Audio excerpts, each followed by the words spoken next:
All right, guys, today I got a special guest, and this is going to be amazing. Paul Kelly is an expert in sales, business, and accounting. He's based right here with me in good old Phoenix, Arizona. He's the author of Tricks of the Trade to Success, the magic of creating your ta-da in business and in life. Paul Kelly is the president and owner of Parker & Sons, one of the largest and most successful home service companies in America, generating well over $110 million in annual revenue from a single market in Phoenix, Arizona. With more than 35 years of experience in the HVAC, plumbing, and electrical industries, Paul's journey has taken him from CPA to contractor, from crunching numbers to creating exponential growth. Since acquiring Parker & Sons in 2004, he's grown the business from $7 million to over $200 million, proving that success isn't magic. It's the result of doing the right things, keeping it simple, and leading great people. Paul's also the author of Tricks of the Trade to Success, where he reveals how the secrets of magic mirror the principles of leadership, discipline, and execution in business. Wow. I don't know if I can even live up to all that, but it sounds pretty good. It's always fun to talk to you, Paul. I've learned a lot from you over the years. Thanks for coming in today. Oh, no. Thanks for having me. I appreciate it. I don't know where you want to start. I mean, you were a CPA. Parker & Sons, great company back in the day, been around since the 70s. And then you took it over and you've had quite the run. I think you've got, 4 turns now? Yeah. We just had our 4th turn. Maybe it's been a year and a half, 2 years ago now, I guess it was. But no, sold the business in, 2016. So I sold it well before everyone started jumping into this business, and the PE firms got all excited. But yeah, sold it, and then it flipped within a year. It flipped again within 2 years, and flipped. And so it's been a crazy ride. Love it. I bought it when it was $7 million. It'll do, if I counted Tucson, which is a Parker & Sons there, we'll do $270 million. That's incredible. So it's a crazy story, but it's not my story. It's a whole bunch of people's story, and I'm proud to be a part of it. That's for sure. What do you think your core is? Obviously, you understand the numbers because of the CPA background. I think a lot of business owners don't have that background. And it makes it tough because they don't know the score. They don't know how to read a balance sheet, income statement, P&L, cash flow. They don't understand accrual versus cash accounting. Where do you love, if you got to pick just to walk in back and go back to 2005 or 2004, if this is the only thing you're going to do in the business, what would it be? You know, it's funny. My background is accounting, CPA, all that. But what I really love is the marketing and the driving sales aspect. That's my passion, and I think that's one of the reasons why we were able to grow, eventually 10, 20, 30. One year we grew 40 million in a year in 2022, right on the heels of COVID. And so, yeah, my passion is growing the top line, but it would be no fun growing the top line, and you've seen contractors grow at the top, but the bottom shrinks. Yep. So it's got to be top and bottom, and getting a nice profit at the end, not for any reason other than you deserve it, your people deserve it, you should share it, and if you have investors, they deserve it as well. A lot of people have been talking to PE companies. I think it's been kind of the COVID effect. You decided to do it a lot earlier. What are the pros and cons? There's horror stories. We tend to hear more of the horror stories than the success stories. Yeah. But when you came to terms with you were ready to take an opportunity to sell, what went through your mind? What would you warn people about? What kind of things they need to have in place? I did it for different reasons. Some people are going to retire and they're older and they want to sell. But as you've seen and we've all seen, the average age of somebody selling nowadays, where it used to be 65 or 70, is now 35 or 40. Right. And so for me, it was really, I didn't want to leave the business. I didn't want to quit. I just wanted to take some chips off the table. So it was like if I was winning in blackjack and I was up a lot, I'm I'm conservative enough where I don't want to bet it all on one hand or whatever. I want to run up to the room, put some money in the safe, go back down and keep playing blackjack. So it was just a way to reduce some of the risk. And there are some people out there that are considering selling that might be part of their equation is how do I reduce the risk of something that I built that has been successful. And then there's others that aren't quite as successful as they need to be, that need to up their game and get it to a point where they can sell it. Everyone has their own reasons. I think most people jumped on the bandwagon of selling, not because they were ready, not because they wanted to take more chips off the table. It was strictly because the multiples got crazy high. And you start doing the math when the multiples are high enough. As I always tell people, it's better to keep your company, even if the multiples are higher. It's better to keep your company if only you can swallow the risk and the things that go along with owning your own company. Because one day you could wake up and something may have changed. That could be something in the industry changed it, something in the economy changed it. Maybe a competitor changed the landscape for you, or maybe you had a big accident or whatever. But as long as you can stomach that, I think it's always better to keep the company. But when you're ready to sell, I think you've got to pick the right people to partner with. You've done that. I've done that because in the end, you don't want. In the end, there's always, whether you retire or you quit or someday you leave your company, there's people left behind, and you want to make sure they're all taken care of. And I was very careful about who I partnered with, and I'm glad that I partnered with the Wrench Group.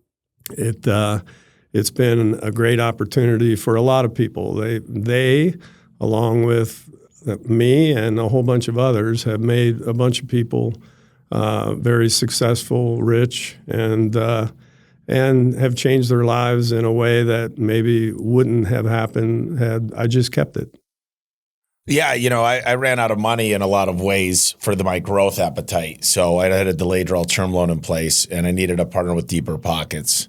And the multiples were high, and I rolled a significant amount, more than most, to about half of the chips. And a lot of millionaires became, over 24 millionaires came out of it. So we'll do it again. And I really think not selling a company could be selfish if you're taking all these draws all the time and everyone else is barely living, depending on how you pay and how the bonus structures work. But once you could use P units or an equity incentive program, it starts to, you got to kind of have a finish line where everyone's racing towards. Yeah. But it's not easy. I mean, the job of a PE company is to push you as hard as you're willing to be pushed, because they got LPs to answer to as well. Yeah. And they need an ROI on that money. And the thing that scares me is taking 6 or 7 times leverage on the business, because, Parker, if you took 7 times leverage, still has to make those payments, right? Which is cash flow otherwise you could use to grow. Right. And there's some companies still taking draws out of the business, which I think is a massive mistake, because that should be growth capital. It shouldn't be other than to pay the debt. Yeah. Well, and, as we were growing along the way before I sold, we started off at about 17, 18% EBITDA, and then it went to 16. Then it went, as we grew, then it went to 15. Then it went to 13 and 12. When it got to 11, now I was still making more money because the top line was growing so large, but the percentage was shrinking. Then I called timeout one year, and I said, okay, we're getting back up to 17, 18%. And we did it in 1 year. And what we did was we set up a profit sharing plan for our people. So you talk about sharing, or I keep hitting this mic here. But in that 1 year, everybody started thinking about, hey, how do I benefit? How does the company benefit? How does the customer benefit? All three of those. And we started looking at what we were spending, what our margins were. I obviously have an accounting background. I knew I could always get it back up, but to do it in 1 year, it was a team effort. And sharing your success with your employees and partnering with a PE group is one way to do that. Is in the end the most rewarding thing you can do. You have more money than you'll ever spend, I'm sure. and I do okay.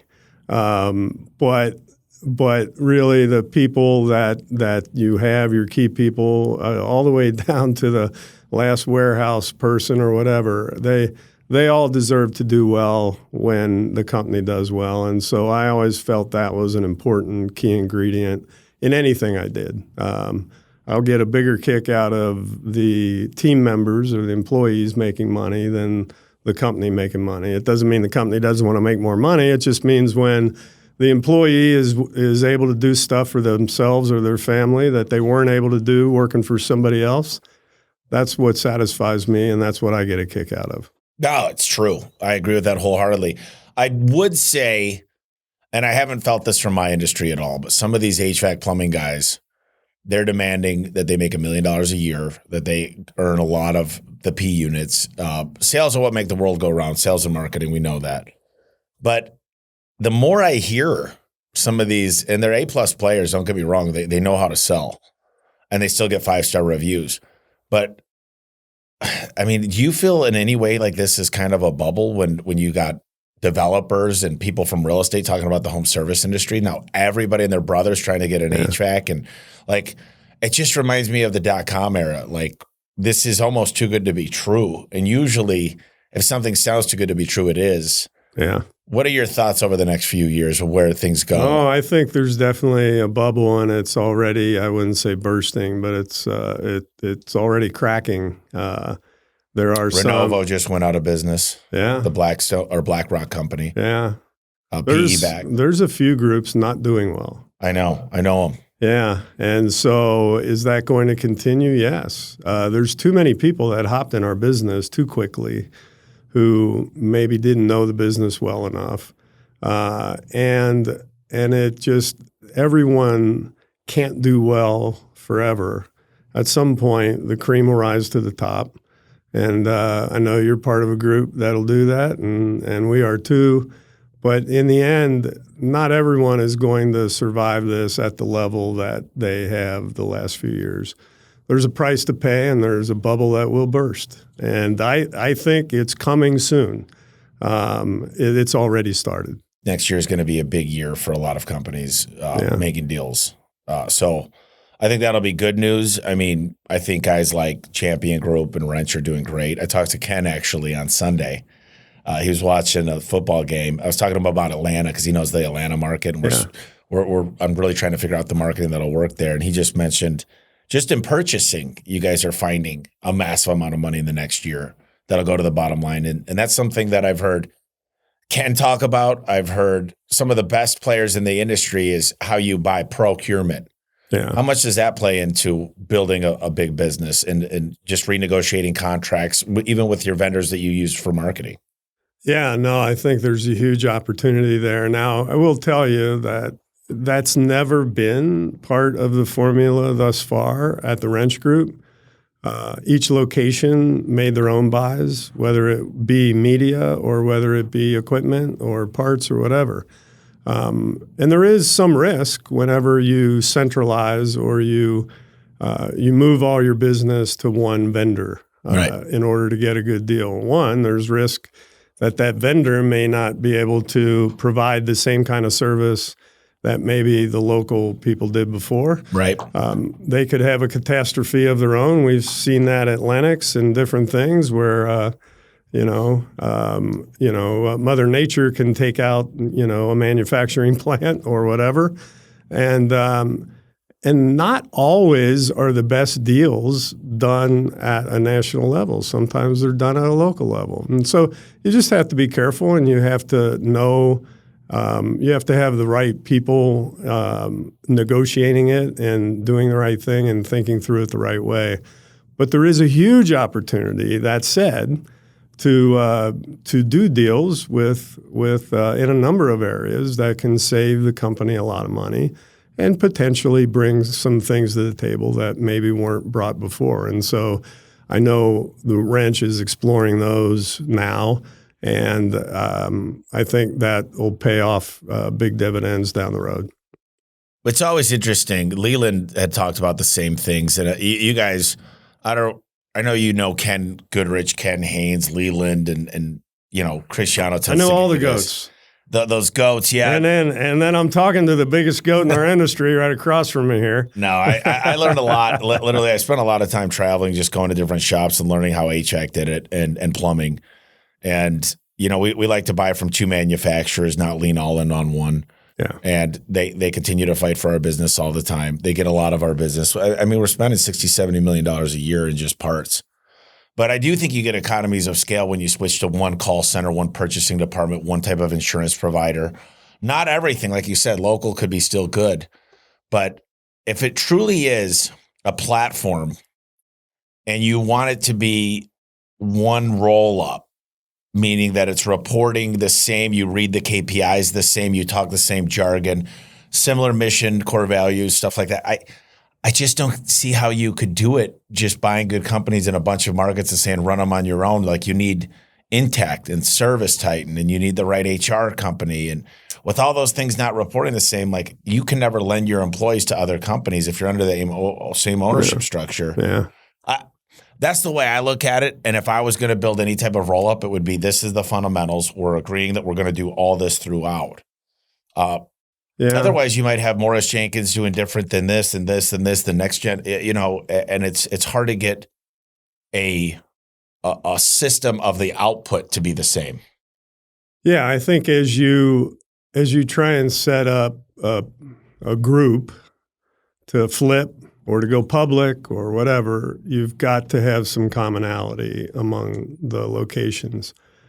But I will say, that said, that there's always risk whenever you centralize things, because the more that you take away from a location, the more risk there is that thing you took away, one, it has to be handled as good or better than who you took it away from. Yeah. And also, the more you take away from a location, the more identity and the less control there is by that location. And you just have to be careful. I totally agree that doing it makes sense. It will always make sense on paper. It's whether it does in practice. And it's usually going to depend on the person running that thing, not on the idea itself. Right. You can centralize the call center. And all the calls are answered across the whole nation in one call center. If only that call center is as good or better than the call centers that were already out there, and the person running it is the best. And I see a lot of companies, and everybody struggles with when you centralize something. Sometimes it doesn't always go the way you want it to at the beginning. Right. And if it goes on long enough, then you can lose the location's drive to, hey, they took this over, and now my revenue went down a little bit because of it. That wasn't a good move. Well, it probably still was a good move. It just has the wrong person running it. And I see that I see that at a lot of locations. So you just have to be careful. Yeah, I look at it like I look at this business that you're in and I'm in, Wrench Group. I'm not quite in the same. We don't have as many companies that you guys have in the revenue, but I look at it like a franchise model. And I think the more the franchisor could control some of the things. Now, I've seen franchisors that don't know anything about marketing. They don't understand call centers. They probably shouldn't be picking those things. But I look at an average CSR that could take 45 calls a day. If you're in a smaller market, your CSR, because in the morning and afternoon calls come in at different times, they might only be able to take 10 calls a day. Yeah. So all of a sudden you're getting these economies of scale if you do it correctly. And you're right, you need great people. And that's one of my next questions. A lot of leaders talk about scaling, but very few have done it in such a controlled single market way. Why is it important to master one market instead of expanding into others? And I do have some leadership questions as well.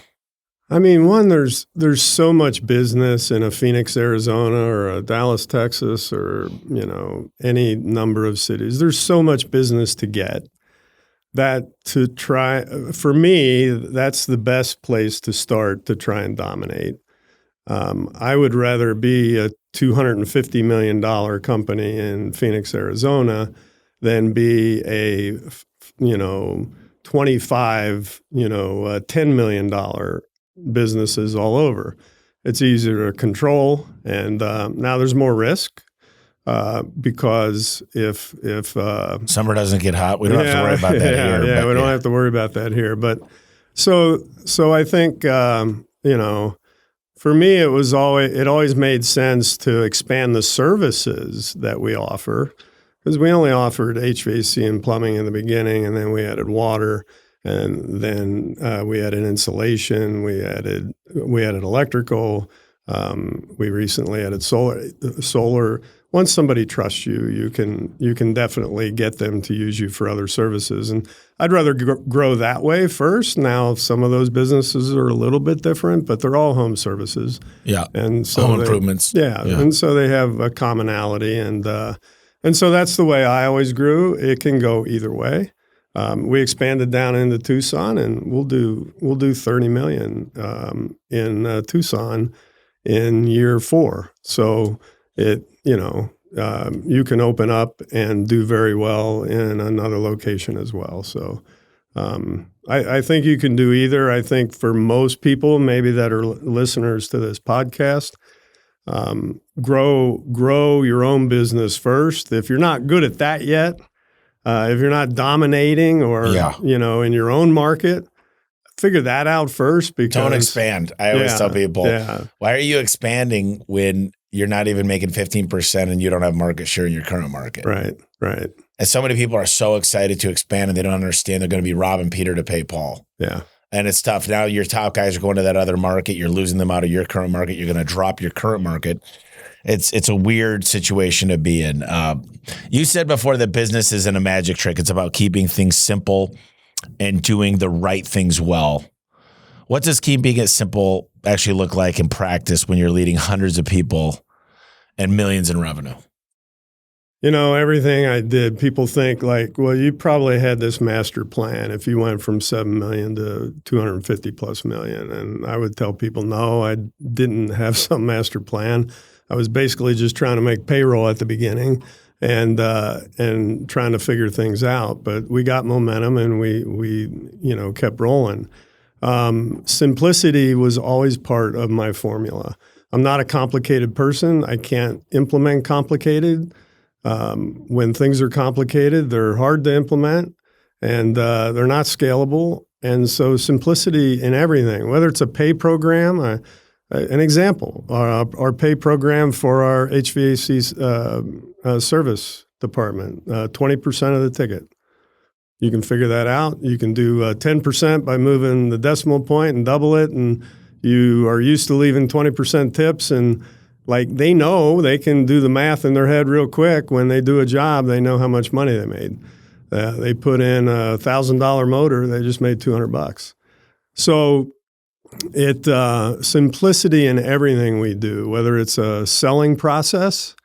I don't like 10-step processes. I don't like long things that you have to memorize and learn. This is how you say it in this order, and if you do this, and then you do that, and then you do these other 6 things, then you're going to make the sale most of the time. Just tell me one thing to do that would make the biggest difference. And if I have a magic in me, I can take most things and simplify them to a degree that no one else can, and I can get that simple thing to work really well. And it doesn't mean I won't make it a little more complicated later on, but simplicity is the key to everything that Parker & Sons does. As large as we are, things are harder to implement, not easier, and simplicity is a part of that. I want to talk a little bit about marketing, because that's my favorite thing in business too. I like marketing for clients and marketing for great people to come on the bus.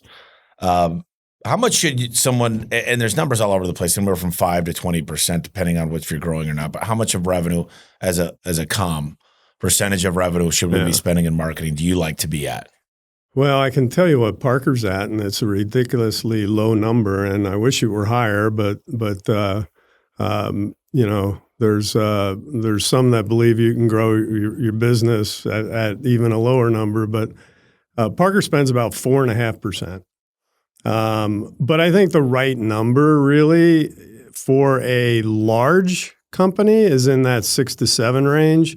For the smaller, medium-sized companies, you're going to have to spend 8 to 10 to 12. I mean, I think 8 to 10% is not unusual at all for any company to spend on marketing. And so, the not spending enough and not charging enough so you can spend enough on marketing. You can do anything you want in your business if only you charge appropriately. And so the number one mistake that a lot of contractors make, or even some PE groups make, is they don't spend enough on marketing. And so I think if you want to grow your business, and look, it's really no fun unless it is growing. So if you want the best people, you want to attract them, you want to retain them, you better be a growing company, right? Yeah. And so you got to spend enough. You got to be smart. You got to have the expertise on the marketing side, and so I think that is what a lot of the companies within the Wrench Group excel at. They're very good marketers, and so I think those are the keys. Did that answer your question? Yeah, no, it's great. I mean, you've done a lot of stuff. You used to put babies on the billboards. Yeah, that was Justine, my daughter. That was her idea, and she did a great job. It's one in Robert Cialdini's books. He talks about that. People love babies and they love pets. And then I've heard you guys all over seen you on TV, radio over the years. I've seen you guys at a lot of the stadiums in the men's bathroom. I don't know about the women's. Never been in there. But what are some of the things that have worked the best over the years that still apply to today that you'd say, man, that was amazing with the results. We didn't know it was going to be that way, but it's not just your common things that most people know about. Well, I would say that, whatever you do, dominate it. So that was one of the keys. And that's just a principle, not an actual action, but dominate what you are in. And if you're a smaller contractor, that might be a neighborhood or a church or something on a smaller scale. It might be a zip code or two. As you get larger, you can dominate a station or programming on TV or different things. But whatever you do, dominate it. Be a big fish in a small pond, not a small fish in a huge pond. Small fish get eaten. Big fish do the eating. So be a big fish. And so I think that's one of the principles that we've always used. As far as what's worked for us, one, I always tell people, start off with a business you already have and make more out of it. That's where to start. Yeah. That's the best energy you could ever spend. Take that, $250 average ticket or whatever yours is and make it $350, $450, $550. Take the leads that you get and get more of them, the system leads. Most of the businesses in the home service industry and your listeners, the large ticket items are where they make most of their money. And so make sure you're feeding that animal well. Spend more time, money, and energy on figuring out how to feed that animal. But really, I'm not sure I could point to one thing that if I said in advertising it works. It all works. Consistency, longevity, diversity. The same message over a long period of time, over a number of mediums works. The problem is all those are expensive to do, and so you have to do it on a smaller scale, and you have to dominate an audience. You want them to get tired of hearing your message, and because the average consumer doesn't use our services, but once every 2, 3, in some instances 5, 6 years, or 10 years, 15 years in buying a system, right? And so you have to always be talking to that audience so that when they have the need, and there's ways to create needs, but when they have a need, you're more top of mind. I love it. In the book, you write about finding your ta-da moment. that spark that makes your business and life stand out. What does that mean to you personally, and how can leaders find that magic in what they do?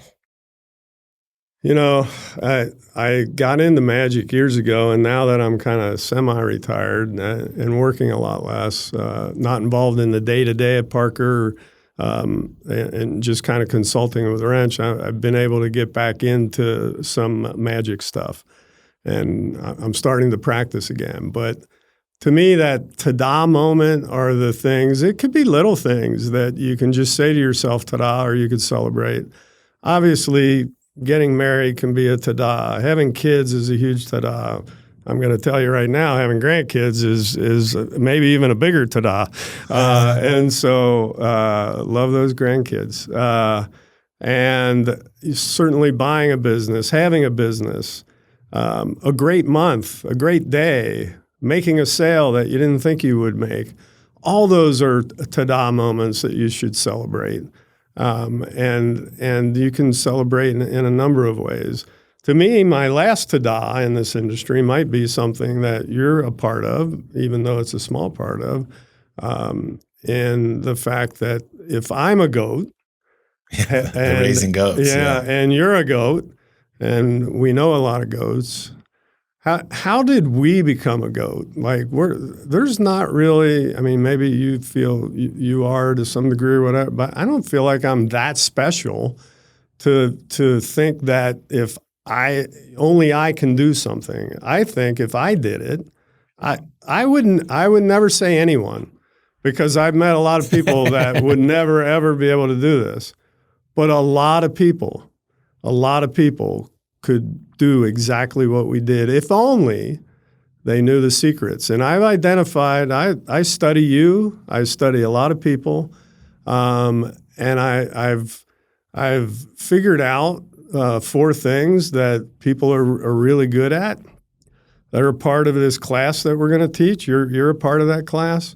And those 4 things, you want to go through? Let's go through them. Yeah, raising goats. It's how to be a better thinker. All the great goats, all the great people in our industry that have an amazing story, they're really good thinkers.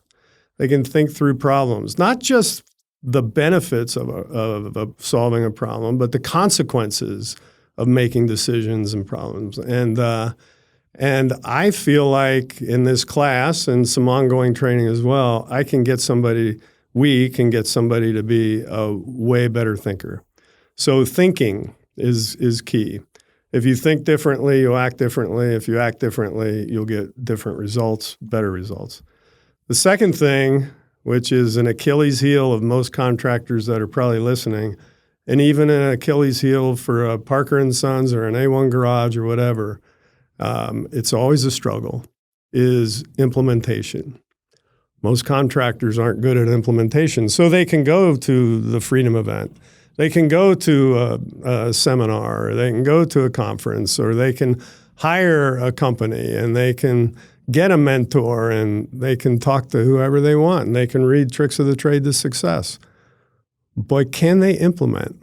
And I've found some tricks to implementing. We talked about one of them, but I'll really show it in the class. It's about simplicity and how to break something down so simple that it just makes it easy for people to implement. So implementation, and then to be a better operator. We're going to hit the highlights of what to know in each of the categories in your business, from marketing to financial to sales to operations to dispatching to the call center. You know, we're not going to talk about everything. We're going to talk about the simple things, the things that matter the most, that there's 1 or 2 things in each thing you just have to get super good at. And so being a better operator. And then the last thing, which you have in spades as well, is being a better leader. And, you know, and how do you get people to follow you? I tell people at Parker & Sons or Wrench, or as I talk to people all the time, the litmus test of whether you're a good supervisor or manager or leader is, can you get the people that report to you to do what you want them to do. And if you can, you're probably a great leader, at least to some extent. If you can't, you're definitely not being a great leader. Doesn't mean you can't become one. And so you've got to get people to do what you want them to do in the end. And so we go through in the class, and then afterwards we go through what that means, what it looks like, what it feels like, and how to improve it. You'll walk away in that class. The first class is in March. You'll walk away from that class being better in all four of those pillars, I call them. And it'll 5X, 10X your company, both top and bottom line, in a very short period of time. So that to me is going to be my biggest ta-da, because I believe everyone talks about shortage of technicians. And there is shortage of technicians, and we all solve that in some way. But the biggest shortage is the shortage of leaders. Yeah. With the right leaders, you get the technicians. And so it is about how do I, and if I can do it and you can do it and other people can do it, how would we all pull together and get somebody from A to Z in a very short period of time to be just a goat in the making, in a sense. And that's probably what is exciting me more than anything I've ever done, including growing Parker & Sons, because it's a way of giving back. Yeah. Yeah. It's interesting. I like mentoring people, but I still love the game too much. And, if I was to restart today, I always ask this question. If I restarted today, what would I do? Well, the hard part is I didn't have any money when I started, so I had to work 3 other jobs. So that was a few years of working nights and weekends and because I needed money to invest in growth. Mm-hmm. And I couldn't hire great people because I didn't have the money. I was the janitor, the call center, the dispatch center, the trainer, the recruiter, the accounts payable. I did the payroll. I was on the phone with the different lawyers to make sure this was okay, the terms and conditions on the website. I was making sure the reviews were coming in good, and that's no way I'd want to do it. And now I have money, so if I were to start out with money, I would hire top down instead of bottom up. I'd get the right leaders to help build the team. Yeah, and smart. Yeah, it's never easy, and this is a weird time because Google's becoming less, AI, LLMs. What's going on with ChatGPT? What's going on with just machine learning? I'm cautiously optimistic. I'm embracing it. I'm really looking at this like a whole new opportunity for us. But I think the bigger companies that invest in these things are going to get bigger. And there's going to be a lot of losers. It's almost like when the Yellow Book died. I came in right when the Yellow Book died. I was in the 3rd page of the Yellow Book. And then all of a sudden Google became a thing. And I studied it and I just became infatuated. But TV, radio, billboards help Google get more people search our name more, and there's a lot of things that come. But it's pretty complex. People are like, "What's the first thing to do?" I'm like, "You got to become a reader. You got to invest in yourself, and you got to treat people like you want to be treated." And do they want to work with you? There's certain people I know that say, if you paid them nothing, would they still work for you? I'm like, I don't know anybody who would come to work if they didn't make any money. Why would they? But I hope I lead from up front. I think I'm always my worst critic. I always think I could do better, but I try to show more appreciation than I do lecturing somebody in a one-on-one of like how they could become better. I'm kind of the good cop, and I don't like to play that position of power and I'm going to fire you and you're going to get written up. I like to come as like, look, you told me what you wanted out of life. You told me your goals. I'm helping you try to get them. Do you want me to help you, or do you just want to just be okay being okay? Yeah. And that's my job, is to pull the best out of people.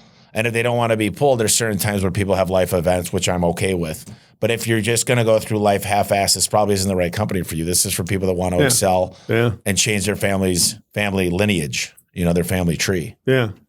Well, I think that's what has driven your success and a lot of others is, one, you're never happy with the status quo. Yeah, that's a blessing and a curse. Yeah. You're always trying to improve, and you have high expectations, first of yourself and then of others. And I think when people know what's expected, they'll try and deliver. When they don't know what's expected is when anything will work. And I think that's part of your magic as a leader. So, yeah. What's the legacy of raising goats? I mean, where do you see this manifesting into from your perspective? Well, I spent a lot of time on the side after hours, whatever, trying to figure out how to get people better at the 4 pillars. And I wanted to do it in record time. Most people have to have a mentor, and it takes years and years. And I set out to do it in 1 week. And so I'm going to kind of floor some people with what we do in the class. But and there's some ongoing training and reinforcement afterwards as well. I went through EGIA, and you become part of EGIA too, and you get a ticket to their conference and all of their materials as well. But I really wanted to partner with the likes of you and several other goats. We've got we've got we've got Cristiano. We got my son Josh, who's an up-and-coming goat. Drew Cameron, Mark Madison, Chad Peterman. And there'll be others. And I want it to be something that I lead, but I've learned so much from you and so much from so many others, and I want to condense it down into something. And so my legacy is going to be, how can I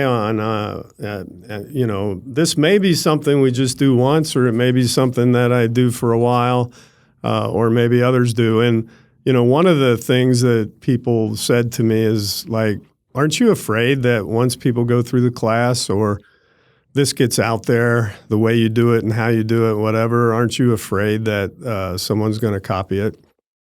And I was like, no, I'm not afraid that they're going to copy it. I want them to copy it.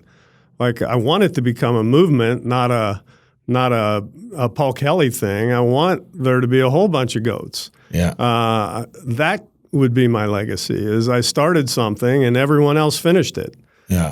And so I don't care about that. I never cared about that. I never cared about beating a competitor. I just cared about getting better myself. I never cared about how someone else was doing. I only cared about how me and all the people that worked for me did. And so keep your head down and your blinders on, and you'll be a lot happier in life, not chasing somebody else's dream, but just chasing your own. So that's, this will be my legacy. I appreciate you being a part of it. I hope you'll spread it to all of your listeners. Yeah, no, obviously through this podcast, but I'm excited about it. I'm excited to share what we've come up with. So yeah, it's very cool. And I know it comes from your heart of giving back, and you want to see people do their best. So I know it's coming from a great place. You've done a lot of great things in the industry, and people come out here, they visit. One of the things you've done a great job, and I'm going to come back to raising goats at the end, of how people get more information. Mm-hmm. You've been a hell of a recruiter. I think I put more emphasis now on my recruiting talents. I'm not the best interviewer, but I've been working on that. Part of leadership is getting great one-on-ones, getting your direct reports to follow you, building leaders out of them. And I put just as much emphasis on the marketing for great people to come on board than I do for great clients, because a great person coming on board, they help recruit clients, they help recruit other people. They come to meetings with a smile. They're very amicable with everybody. And you recruited Daryl Bingham, and he's running the business, right? Yeah. Daryl's running it now. And how did that look? How do you look for leaders, and how do you identify them? What kind of skill sets what kind of questions do you ask to make sure you're getting the right people? Well, a lot of times the people will find you once they hear your story. And I was always someone that kept a quiet profile. I was never a podcaster, and back in the day there weren't even podcasts, right? And I never made a big splash. I was never part of a mixed group. I kind of just laid low and quietly became this $200+ million company, and that's the way I wanted it. But I think when you have a story, and when you're genuine, and when you care more about the people that work for you than you care about the company or about the customers. It's the people first that work for you. Yep. It's the customer second, and it's the company third in that order. I think you start to attract people. Our success was really, at a high level. Daryl was frustrated. I won't get into the particulars with what was happening at George Brazil, but I was lucky to land Daryl, and Daryl and I were a great 1-2 punch. I was the driver of the top line. I made sure we made money at the bottom, and he was the operator overseeing the operations.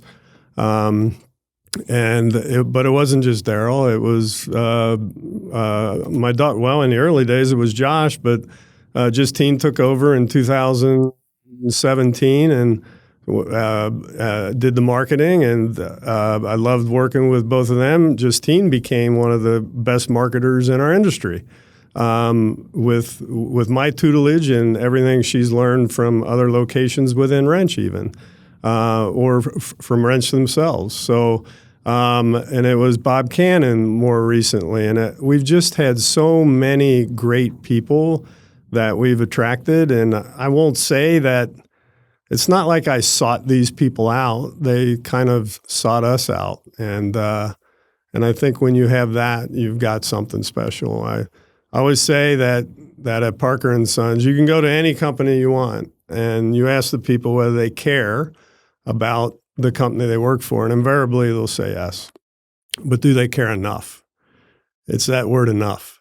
And enough to take care of each other first, the customer second, and the company third. And giving enough and caring enough are what I look for. I don't look for something technical. I look for what's in here. But mostly, are they teachable? Are they hungry? Are they humble? There's a lot of people that aren't humble, and I don't like working with people that aren't humble. Yep. And I like to laugh. I like to have fun. That's why I like hanging around you. And having fun at work and laughing are an ingredient that I actually interview for. I'll tell a joke or two, and then I'll want them to tell me something funny. I want to see if I'm going to have fun. Doesn't mean if I wouldn't hire them if they weren't funny. Josh will say that sometimes, but that doesn't mean that at all. But it does if all things are equal. All things are equal. I'll pick the funny one. Yeah. Or the one that I'm going to have fun with. Yeah. Yeah. So that's important. I think having that camaraderie. I call it just, would this be a guy I'd want to go have a beer with, or a gal? You know what I mean? Somebody that I just love hearing their stories. Yeah. They have this way of just recreating a story. Storytelling is joke telling. Right. And if you could do it right and you're entertaining, it's like, man, I want to get to know this person. He's interesting or she's interesting. And so I really think that's important, because you might have the best all-star, but it might not fit your culture. Yeah. And it's got to be a culture fit. And I think that that's important. So what do you like to do? I mean, so you're doing this raising goats. You're still advising companies, especially, Wrench. Right. What other things, obviously spending time with the grandchildren, what are some of your passions that you really, really enjoy? I've played a little more golf lately. So I got a golf simulator in my garage now. So cool. I can go out and hit golf balls there. And but really between, I used to play tennis, don't play that anymore. But I am getting into magic again. So between grandkids, consulting, raising goats, I told Josh I was going to learn Spanish, but I haven't got around to doing that yet. But that's on the list. But yeah, those are all things that I like doing, that I want to do. I've got some time to do it. My wife is going through some struggles now with breast cancer, so that's horrible. That's eating up for my time, and but she's going to get through that. And but yeah, I'm enjoying kind of this. I won't call it the last phase of my life. I'll call it the third out of 5 phase of my life. That's the right way to look at things. I mean, I think people just need a reason to keep going. I don't like the word retirement, because retirement means I don't think there'll be a day. I'm trying to build my life right now of what 45 looks like when kids come, and really being intentional with time, because time's one thing we just can't buy. Right. 168 hours in a week. We're not going to change that. It's the equalizer to everybody. So on my, I'd like to work 5 to 6 hours a day, 4 days a week with super intentional time. But I also want to go out and hang out with technicians, and I want to go visit markets and take them to dinner and go bowling. So I guess it's, what do you consider work is some of the, because I don't even feel like I'm at work right now. This isn't, I do so much stuff that it doesn't feel like I'm ever going to work. I did 3-hour orientation this morning. That wasn't work. I enjoyed spending time with the brand new techs and installers we have. Well, you can enjoy work too, where it doesn't seem like work, but yeah, no, I think you do. You spend 3 things in life: time, money, and effort. And time is finite, and so how you use it is very, very important. And do something you love that you enjoy for sure. Yeah, no. And the older you get, the more you realize how precious time really is. Yeah, you start to appreciate it a lot more. I mean, you give up everything you've ever done in your life to get, 30 years back. Yeah. And I see people as they start, look at Steve Jobs. He said on his deathbed, you'll be taking your food as medicine. He'll be taking medicine as food. Yeah. What's one piece of advice you'd give young Paul if you were to talk to 25-year-old Paul? Stay out of the bar, Paul. No,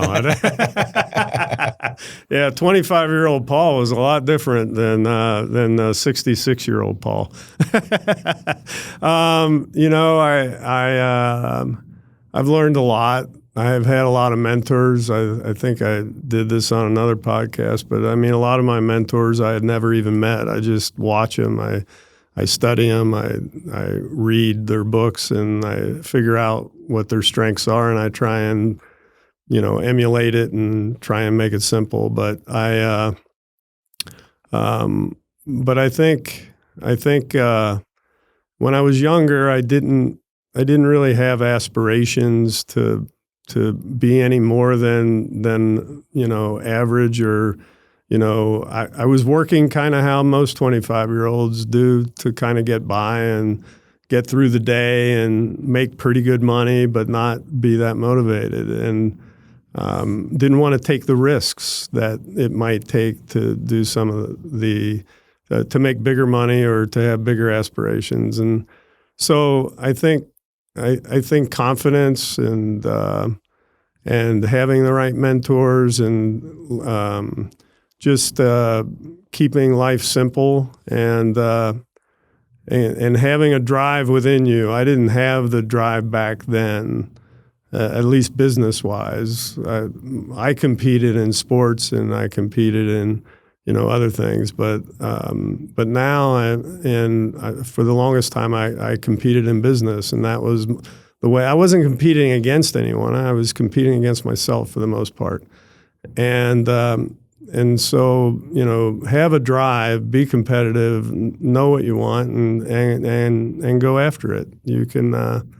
It's kind of cliche, but you can accomplish way more than you set yourself. You give yourself credit for being able to do, and don't be afraid to ask for help. Yeah, ASK, my favorite 3 letters, in that order. Yeah. Any books that have changed your life? Obviously, you wrote a book.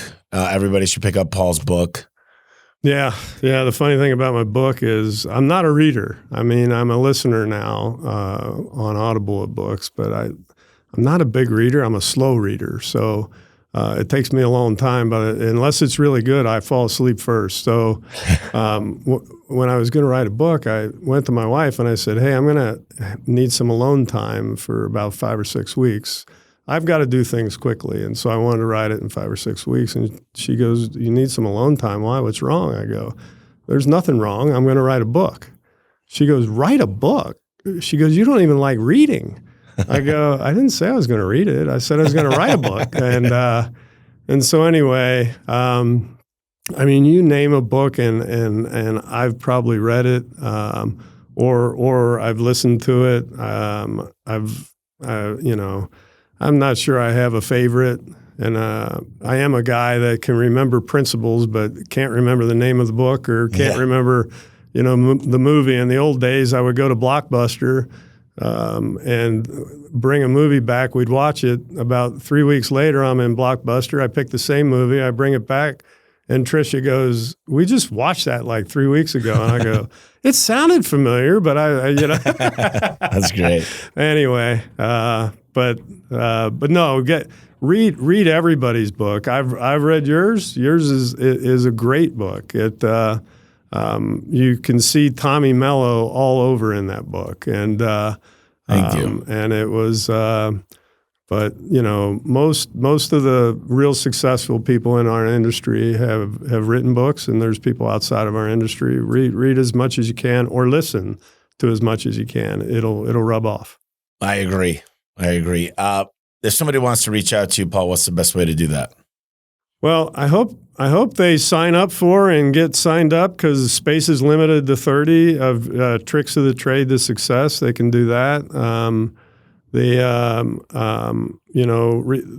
You can get my book. There's if you go to tricksofthetrade.com, you can reach me there. You can. I can, if any of your listeners need to ask me specific questions or whatever, I'm always willing to, field calls or do whatever. But I would say those are the two ways. But go to, if I could put a plug in, and since you're a part of it too, go to raisinggoats.com. Raisinggoats.com. And look at the class, and I hope you sign up. And if you do, I promise you, you're going to really be floored.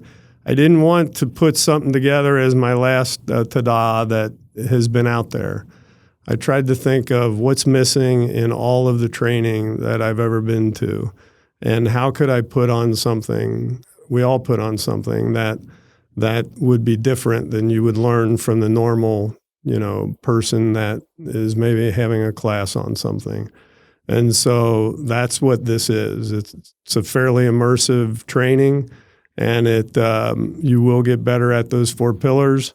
And it's going to completely change not just you and your company and your financials and your success, but it'll change you as a person as well. I think you'll be a better husband, a better mother, a better father, a better brother, sister, or just friend to someone. And so I think it's some life-changing training, but it specifically will change your company. I guarantee you won't walk away from this class and not